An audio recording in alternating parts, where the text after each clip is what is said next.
Сайн мэцэн стартап weekend үйл ажиллагааны оролцогч Одон Туяа байна. За сайн мэцэн за намайг Зориг гэдэг. Самруу намайг Түрэлт гэдэг. Би оюутан. За намайг Ерөө гэдэг. Би 10 жилийн сурагч. Сайн байна уу? Намайг Мөнх Жаргал гэдэг. Би хуулийн сургуулийн оюутан.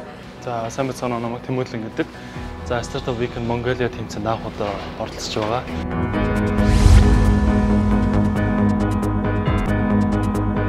Одоо яг 53 цаг өнгөрөөд одоо яг ганцхан цаг үлдсэн.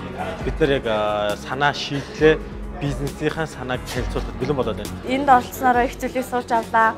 Ах эгч нартайгаа сайхан найзалж баг болж авлаа.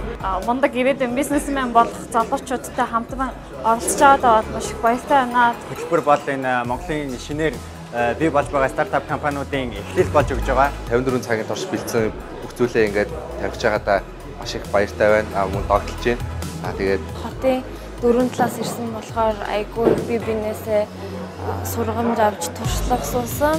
Бид нар өөрсдөө санаагаа өнөөдөр бид нэр гүйцэлдүүлэх. Түүнийгээ бид нарын би хийх мэдлэгэн байхгүй бол мэдлэгтэй хүнийг олох. Би өнөөдөр хийх хөрөнгөнд байхгүй бол хөрөнгөтэй хүнийг олохын боломжийг олгож чадвал маш баяртай.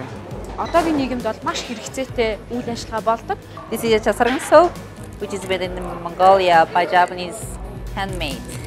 Залуучууд нэг дөр цуглаад нэг зорилгын төлөө гой санаануудтай залуучуудыг стартап weekend-д оролцоорой гэж уриалмаар байна. Бас өөрийнхөө санаагаа олон хөгжүүлээд олон хүнтэй танилцаад тэгээд тэр бүх хүмүүсийн урд өөрийнхөө санаа бодлоо илэрхийлж бусдад үзэл бодлоо хуваалцсан гэдэг бол ганцхан 7 хоногийн ядаж энэ 54 цагийг өөртөө зарцуулаад аюу том сорилт болж байна. За 48 цагийн дотор ерөөсөө яаралтай бүх бизнесийн айдиагаа бичээд бүх бараг судалгаа шинжилгээгээд явах тийм шалгууртай гарсан. Маш олон шинэлэг санаа тэгээд маш олон найз нөхөд танил тал одоо олон зүйлүүдэд танилцаж сурч мэдэж байгаад одоо маш их баяртай байна.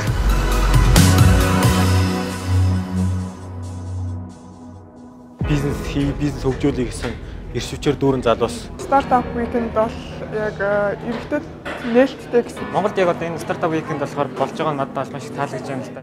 Маш хэрэгтэй, which is made in Mongolia. өнөөдөр 21 дэх зууны монгол залуучууд ямар байх ёстой юм бэ? Төргийн шуурхай шийдвэр гаргахад айгүй тийм боломжийн тийм саналууд байна. тэгээд өөрсдийнхөө санааг ингээд хэрэгжүүлэх гэсэн хүмүүстэй миний болохоор маш том боломж. Ийм торгон мөч байна. Тэгээд Ингээл өнгөрөх шиг байсан. Тэгээд тийм болохоор амар гоё байсан шүү. Баярлаа. Юу ярьчваа. Амжилт хүсье. Чи ярьж байгаа юм уу одоо?